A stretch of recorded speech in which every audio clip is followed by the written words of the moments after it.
আসসালামু আলাইকুম বন্ধুরা, সবাইকে সিস্টার্স কিচেনে স্বাগতম। আজকে আমরা গরুর মাংস আলু দিয়ে পাতলা ঝোল করব, তো দেখতে থাকুন। গরুর মাংসগুলো ভালো করে ধুয়ে নিয়েছি। এখন আমরা মশলা বানিয়ে নিব যাতে গরুর মাংসটা খেতে ভালো লাগে। কয়েকটা শুকনো মরিচ নিয়ে নিলাম, তেজপাতা নিয়ে নিলাম, গরম মশলা, এলাচি, দারচিনি নিয়ে নিয়েছি, পরিমাণ মতো জিরা নিয়ে নিয়েছি। এখন পানি দিয়ে ভিজিয়ে রাখবো। ভিজিয়ে রেখেছিলাম আধা ঘন্টার মতন। এখন আমরা শিলনোড়ায় মশলাটা বেটে নেব। মশলাটা ভালো করে মিহিন করে নিয়েছি।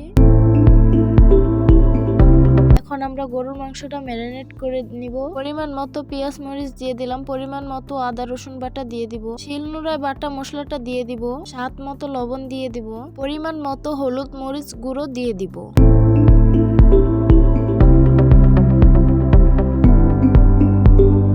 পরিমাণ মতো সয়াবিন তেল দিয়ে দিব। এখন গরুর মাংসটাকে ভালো করে ম্যারিনেট করে নেব।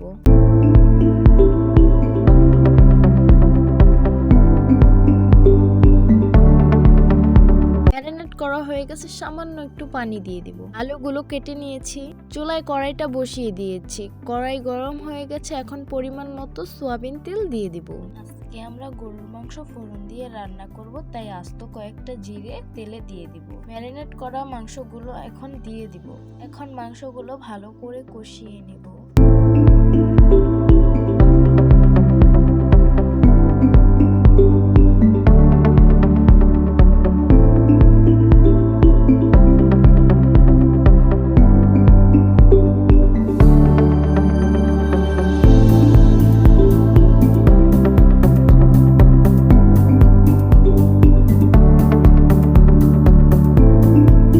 মাংসগুলো ভালো করে কষিয়ে নিয়েছি। এখন আলুগুলো দিয়ে ভালো করে কষিয়ে নিব।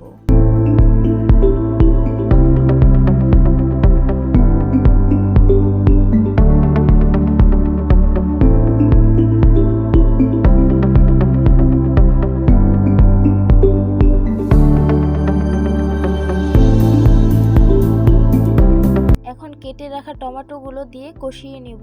মাংসগুলো ভালো করে কষিয়ে নিয়েছি। এখন পরিমাণ মতো ঝোলের পানিটা দিয়ে দিব।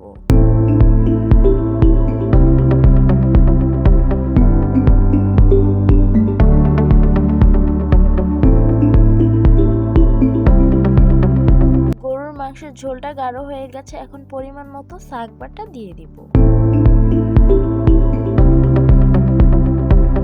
মাংসগুলো ভালো করে জাল করে নিয়েছি। এখন আমরা নামিয়ে পরিবেশন করে নেব। ও গরম গরম গরুর মাংসের তরকারিটা পরিবেশন করে দিলাম। দেখতে খুবই সুন্দর লাগছে, খেতে খুবই ভালো লাগে গরুর মাংস। তো সবাই ভালো থাকবেন, সুস্থ থাকবেন আর সিস্টার্স কিচেনের সাথেই থাকবেন। আল্লাহ হাফেজ।